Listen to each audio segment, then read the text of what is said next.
قديش قديت في السنة؟ أنا عمري 73 سنة. اعتقلوني به قبل 150 يوم. مدرسة العودة عبثان الكبير. خذونا على الحاجز، قال لي تعال يا أبو دقن بيضك. رحت عندهم، قال لي ايش عدتك لما كلها؟ شلحت عدتي ما خلوش علي ولا حاجة، ودخلوني وغموني وكتفوا ايدي من برا وضربوا ضرب فينا، صاروا يخبطوا فينا شمال ويمين لحتى ما وصلنا الأرض المحتلة.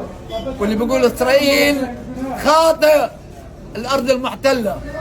لما وصلنا الأرض المحتلة طبوا فينا ضرب بوكسات على عينينا على وجوهنا، هانونا.